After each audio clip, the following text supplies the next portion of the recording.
Hey guys, welcome to my channel. ఏంటి ఇలా road పక్కన ఆపేసుకుని ఇటు ఏం చేస్తున్నాడని ఆలోచిస్తున్నారు? బేసిక్గా నా పక్క నుంచి వెళ్ళే ప్రతి వాడు కూడా నన్ను అలానే చూస్తున్నాడు. ఏం లేదండి, after long time I got some time బయటకు రావడానికి నా బైక్ తీసుకొని. So this is my beautiful continental GT 650. So దీన్ని తీసుకొని ఇవాళ హైవే మీదకి వచ్చాను after long time. I'm really excited ఈ వీడియో కోసం. సో ఈ వీడియోలో ఎస్పెషల్లీ మనం మాట్లాడుకోబోయేది ఈ బైక్ గురించే. సో దీన్ని ఒక కాంటినెంటల్ GT 650 కాంప్రిహెన్సివ్ రివ్యూ అనుకోండి, ఒక ఓనర్స్ రివ్యూ అనుకోండి. సో దీంట్లో ఉన్న ప్రోస్ కాన్స్ అన్నిటి గురించి మాట్లాడదాం, నాకు నచ్చినవి నచ్చలేనివి, అండ్ మీకు అనిపించింది కూడా డెఫినెట్లీ కామెంట్ డౌన్ చేయండి. So without any delay bike ఎక్కేద్దాం, గోప్రోలోకి వచ్చేద్దాం, అప్పుడు మాట్లాడుకుందాం.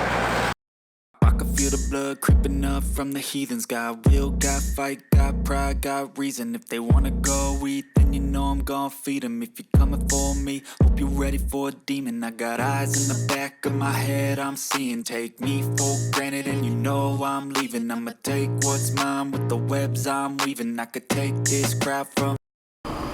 ఆల్రైట్, స్ట్రైట్గా పాయింట్లోకి వచ్చేద్దాం. Will talk about the pros first. నాకు ఇందులో ఈ బైక్లో నచ్చే విషయాల గురించి ఫస్ట్ మాట్లాడతాను. అందులో మొదటిది నాకు నచ్చే the most favourite thing, engine of this bike. ఈ ప్రైస్ రేంజ్కి 650 ట్విన్ సిలిండర్ ఇంజిన్, అది కూడా ఇంత పవర్తో, ఇట్స్ అబ్సల్యూట్లీ ఇంప్రెసివ్. నాకు తెలిసి ఈ ప్రైస్ రేంజ్లో 650cc అసలు ఏ బ్రాండ్లో కూడా అవైలబుల్ లేదు. అలా అని చెప్పి ఎక్కడ కాంప్రమైజ్ ఉండదు. చూసారా, ఆ పంచి పవర్ ఉంటుంది ఇంజిన్లో. You always have torque in hands. మీకు కావాల్సినప్పుడు మీరు ఓవర్టేక్ చేయాలి అన్నప్పుడు మీరు జస్ట్ ఒక ట్విస్ట్ ఆఫ్ థ్రాటిల్తో వెళ్ళిపోవచ్చు. అండ్ ద రిఫైన్మెంట్, ఈ ఇంజిన్లో ఉన్న రిఫైన్మెంట్ అసలు ముందున్న రాయల్ ఎన్ఫీల్డ్ ఇంజిన్స్కి ఈ ఇంజిన్స్కి ఏ మాత్రం సంబంధం లేదు. ఎంత బాగా ట్యూన్ చేశారంటే ఇంజిన్ చాలా చాలా రిఫైన్డ్గా ఉంటుంది. ఈవెన్ హై రెవరెంజ్లో కూడా ఇంజిన్ చాలా చాలా స్మూత్గా వెళ్తుంది. మీకు ఎక్కడ కూడా బండి స్ట్రగుల్ అవుతున్నట్టు కానీ లేదా కష్టపడుతుంది స్పీడ్ వెళ్ళడానికి అని ఎక్కడ అనిపించదు. కొన్ని సిచ్యువేషన్స్లో మీకు కొంచెం ఓవర్ పవరింగ్గా కూడా అనిపించవచ్చు ఈ engine. So the first thing that I absolutely love in this bike, నాకు చాలా చాలా నచ్చుతుంది అంటే first thing is absolutely the engine. Super engine అసలు ఈ బండిది. ఆల్రైట్, ఇప్పుడు సెకండ్ పాయింట్ గురించి మాట్లాడుకుందాం. నాకు ఈ బైక్లో బాగా నచ్చేది ఇట్స్ బిల్డ్ క్వాలిటీ. మీ అందరికీ తెలుసు రాయల్ ఎన్ఫీల్డ్కి ఒక టైటిల్ ఉంది, మేడ్ లైక్ ఎ గన్ అని.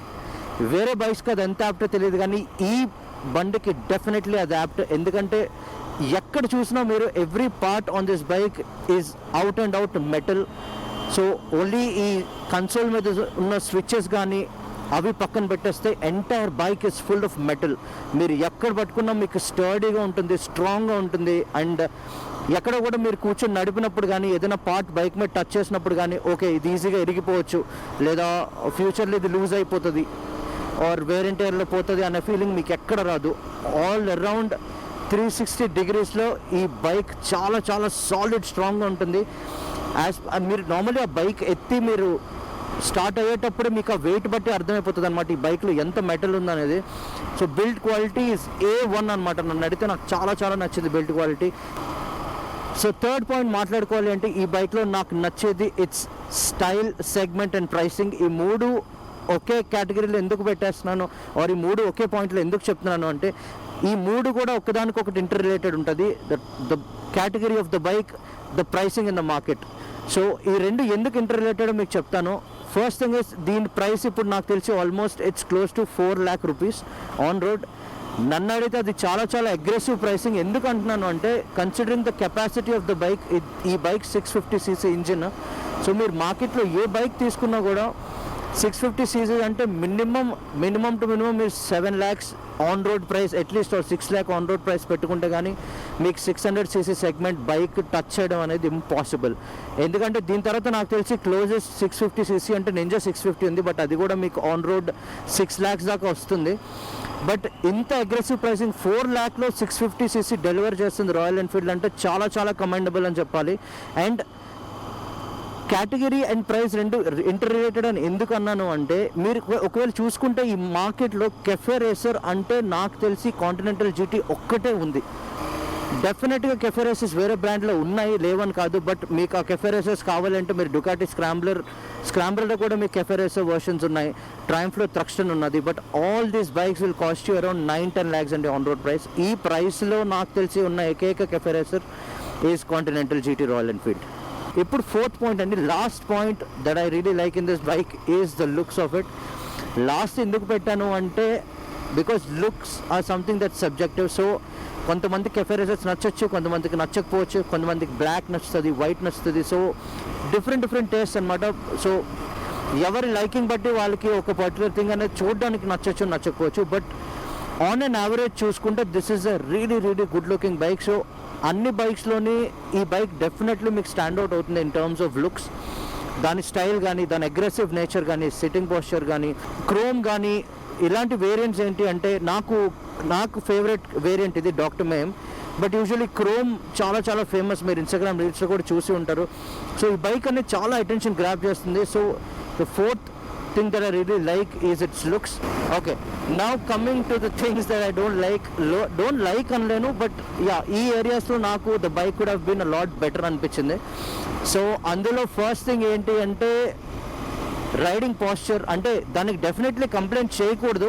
ఐ మీన్ మీరు కెఫే రేసర్కి వెళ్తున్నారంటే you no this kind of aggressive riding style ఉంటుందని మీకు తెలుసు. బట్ ఈ రైడింగ్ స్టైల్ వల్ల ఆర్ ఈ పొజిషన్ వల్ల మీరు ఎక్కువ కిలోమీటర్స్ క్లాక్ చేయడం చాలా కష్టం అవుతుంది. అయినా ఇది చాలా డిబేటబుల్ పాయింట్. ఆబ్వియస్లీ చాలామంది అంటారు అలా అయితే యాక్టివా మీద లద్దాఖ్ చేసిన వాళ్ళు ఉన్నారు, యూనో కాంటినెంటల్ మీద చేసిన వాళ్ళు ఉన్నారు. So any bike, any terrain మనం చేయొచ్చండి. ఏ బైక్ అయినా ఎక్కడికైనా తీసుకుని వెళ్ళొచ్చు, ఎందుకంటే అది నడిపేవాడి చేతిలో ఉంటుంది. బట్ ఎంత కంఫర్టబుల్గా చేస్తాం అనేది ఇస్ ద క్వశ్చన్. సో ఈ బైక్ ఒక వీకెండ్ రైడ్కి ప్రాబ్లీ ఒక 200-300 కిలోమీటర్స్కి అలా ఆ కండిషన్కి అయితే ఇది సూటబుల్. సో సిటీ, మీరు వీక్ అంతా సిటీలో ఉండి వీకెండ్ ఒక చిన్న రైడ్ వేసి వద్దాము, ప్రాబ్లీ ఒక 300-400 కిలోమీటర్స్ అంటే it's fine. But this bike is not meant for touring. మీరు out and out touring, long distance touring దీని మీద చేయడం అంటే చాలా కష్టం. ఐదర్ అబ్సల్యూట్లీ ఫిట్ ఉండాలి మీరు, లేదా ఈ రైడింగ్ పొజిషన్ కానీ, ఈ చేతుల మీద బరువు పడడం కానీ బాగా అలవాటు అయ్యి ఉంటే then probably you might be able to pull it off. But definitely నాకు ఇందులో కొంచెం ప్రాబ్లం అనిపించేది అదే, this bike is definitely not meant for touring. Second thing అండి, ఇది మాత్రం నాకు చాలా అన్కంఫర్టబుల్ అనిపిస్తుంది. ఏంటి అంటే పిల్లన్ సీట్ కంఫర్ట్ నన్ను అడిగితే ఇట్స్ అన్ అబ్సల్యూట్ జీరో.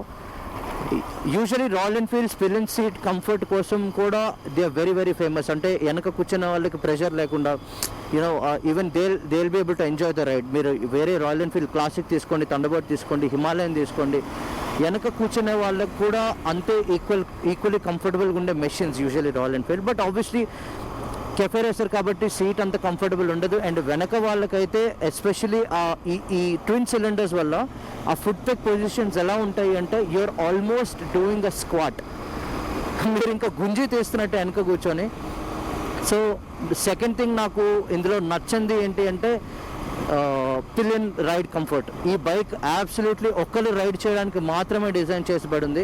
వెనక ఓకే చిన్న డిస్టెన్సెస్ సిటీ లోపల అలా కూర్చొని మేనేజ్ చేయొచ్చు, కానీ బట్ మీరు టూరింగ్ చేయాలి, లాంగ్ డిస్టెన్స్ వెళ్ళాలి అంటే పిలియన్కి మాత్రం this is one of the most uncomfortable bikes. Okay, coming to the third most frustrating thing అండి, నాకు తెలిసి నేను తీసుకున్న, ఎందుకంటే ఈ మోడల్ వచ్చేసి 2019 మోడల్. సో ఈ మోడల్ తీసుకునే వాళ్ళందరికీ నాకు తెలిసి ఇష్యూ ఉంటుంది, ఒక టైర్ వాబ్లింగ్ ఇష్యూ ఉంటుంది దీనికి. సో ఈ బైక్ రావడం పిరలి డయాబ్లో టైర్స్ వస్తుంది. సో ఈ ఒక్క వేరియంట్కి మాత్రమే 2019 వేరియంట్కి మాత్రమే చాలా టైర్ వాబ్లింగ్ ఇష్యూస్ ఉన్నాయి. సో మీకు ఇన్ కేస్ నేను చూపించాలి అంటే ఒక 80 క్రాస్ అయిన తర్వాత హ్యాండిల్ వదిలే అనుకోండి, చూసారా? సో దట్స్ కాల్డ్ ట్యాంక్ స్లాపర్స్ అనమాట. ఒకవేళ మీరు ఇన్ కేస్ కానీ ఆ వైబ్రేషన్ మీరు కంట్రోల్ చేయకపోతే ఒక వెరీ యూనో డేంజరస్ యాక్సిడెంట్ అయ్యే ఛాన్సెస్ ఉన్నాయి. సో వాటిని అందుకనే ట్యాంక్ స్లాపర్స్ అంటారు. ఏమవుతుంది అంటే కంట్రోల్ పోయి హ్యాండిల్ అంతా షేక్ అయ్యి ఎగిరిపోతుంది అనమాట. సో బేసిక్గా బైక్ అనేది కంట్రోల్లో ఉండదు, మీ చేతుల్లో ఉండదు. So that is a very big disadvantage. అంటే 4 lakhs పెట్టి బండి కొనుక్కున్న తర్వాత that to from such a renowned brand, అలాంటి వాబ్లింగ్ ఇష్యూ ఉండడం అనేది it's very biggest disappointment. But as after 2019 వచ్చిన మోడల్స్ అన్నిటికీ కూడా సియట్ టైర్స్ వచ్చింది. సో సియట్ టైర్స్ వల్ల ఇష్యూ ఫిక్స్ అయిందని చాలామంది అప్డేట్ చేశారు. బట్ ఎస్ నాకు కరెంట్గా ప్రాబ్లం ఉంది కాబట్టి, so if I have to really think of what I don't really like. Third point వచ్చి డెఫినెట్లీ వాబ్లింగ్ ఇష్యూ అండి. So I also have to get the tyres changed, మార్పించాలి. ఎందుకంటే ఆ wobble ఎప్పటికైనా dangerous అవ్వచ్చు. ఒకవేళ నడుపుతూ నాకే ఇన్ కేస్ బ్యాక్ స్ట్రెచ్ చేయాలనిపించో, లేదా ఒకవేళ ఆబ్వియస్లీ కెఫే రేసర్ కదా, చేతుల మీద ప్రెషర్ ఎక్కువ పడుతుంది. సో నేను ఎప్పుడైనా రిలాక్స్ అవుదామని ఎప్పుడైనా పరాగ్గా చెయ్యి వదిలే అనుకోండి, అదిగోండి. సో ప్రతిరోజు మంది కాదన్నట్టు ఇన్ కేస్ నేను నోటీస్ చేయలేకపోతే సరిగ్గా, ఆ tank slapper can lead to a very very bad crash which I obviously don't want to happen. So ఇవ్వండి pros and cons about this bike. నాకు తెలిసి నాకు నచ్చినవి నచ్చలేనివి అన్నీ నేనైతే మెన్షన్ చేస్తా అనుకుంటున్నాను. ఐ నో మీలో చాలామంది కాంటినెంటల్ జీటీ ఓనర్స్ ఉండే ఉంటారు. So definitely please comment down below on what do you think. నన్ను అడిగితే the final verdict is, if you really want a cafe racer, అది కూడా ఒక ప్రాపర్ ప్రైస్లో ఒక 650 సెగ్మెంట్ బైక్ కావాలి అంటే దీన్ని మించిన బ్యాంగ్ ఆన్ డీల్ ఇంకొకటి మార్కెట్లో లేదు. So that is going to be my final verdict. So ఈ వీడియో ఎక్కడితో ఆపేస్తాను. డెఫినెట్లీ విత్ మోర్ వీడియోస్ నేను మీ దగ్గర మళ్ళీ వస్తాను. So please stay tuned, and until then, be safe and ride safe.